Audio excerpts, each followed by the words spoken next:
প্রিয় দর্শক, দীর্ঘ 10 দিন ঈদের ছুটি পাইলাম। ছুটিগুলো কালামো কিভাবে সেইটা খোঁজ দেয় মাথায় একটা প্ল্যান চলে আইলো এবং টাট্ঠিটা তৈরি করতে হবে। বুঝলি, টাট্ঠিটা তৈরি করার জন্য কি কি লাগবে সেই আমি গাছগু দেখা। কিন্তু কামইবে কি মেস্তুরি তো ঈদের মধ্যে পাইতেছে, মেস্তুরি না পাই কি হয়েছে, মুই আর মোর ছোট ভাই লাগিয়ে গেলাম মেস্তুরি। টাট্ঠিটা তৈরি করতে হবে যে প্রকারে হোক। বুঝ, মেস্তুরি পাশে বসা, মুই হেল্পারের দায়িত্ব পাইলাম। কিরহামের মশলা মিশাইতে হয় সেই আমের মশলা যে লাড়াইতেছে, এই মশলাটা হয়েছে বাথরুম তৈরি হর সেই। মোর ছোট ভাই মেস্তুরি তো কয় তাড়াতাড়ি মিলা মশলাকে মিলানো হয় না, কতক্ষণ লাগবে তোর মিলাই? পরে আল্লাহ মিলাইলে হয়ে গেছে। মোর একটু জিরাইতেও তো দিবি নাকি না একসাথে খালি মিলাই? কিন্তু একজনের দক্ষ মিস্ত্রি নেই, হ্যাঁ দেন কত সুন্দর তৈরি হচ্ছে। দুই পাশের গাঁথনি করে হেলাইছি, এখন আছে শুধু প্লাস্টারের জন্য ইট বালু সিমেন্ট এবং খোয়া মিক্সচার করা শুরু হলো। মুই তো ভালো হেল্পার না, সেই কারণে মোর একটু দেরি হয়। ওর কাজ করা শুরু করছি তো, যে কারণে মুই হাঁপাই যাই।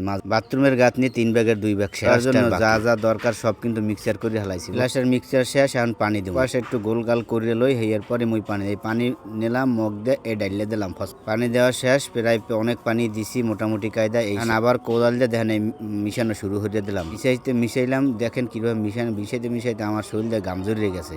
কি করছ, তো নিজের কাজ নিজেরই করতে হবে যদি মিস্ত্রি না। মিক্সার শেষ, এখন দেখেন এই যে বাথরুমটা গাছছি আমরা 2 ভাই কিন্তু। এই দেখেন মিক্সার করা শেষ। গাঁথনিটা মোটামুটি কেমন হইলে একটু কমেন্ট করে জানাইবেন। এই দেখেন 2 ভাই রোপণের প্রথমে গাঁথনিটা দিলাম 2 ভাই মিলে। তো কোনো মিস্ত্রি পাওয়া যায় না, সেই কারণে 2 ভাই রিক্স নিয়ে শুরু হলাম যা করে। এনে গাঁথনিটা আপনাকে জুম করে দেখাইলাম, কেমন হয়েছে সুন্দর হইয়া জানাইবেন কিন্তু কমেন্ট। টাট্টি এমন একটা সম্পদ যা যদি হাগা না দিতে পারে মানুষের শরীর অসুস্থ হয়। এর জন্যই কিন্তু এইটা তৈরি করছি, বুঝছি। গাঁথনি শেষ, ড্রেং এর কাজ শুরু। ছোট ভাই ইচ্ছে মতো ব্যবসায়ী দিয়ে নিয়ে আর ইচ্ছে মতো খালি ওই দেখেন গুতাই দিতে। তোকে আস্তে আস্তে দিস, এতখানি রাখবো না। ছোট ভাইকে আপনি কি বেশি বোঝেন?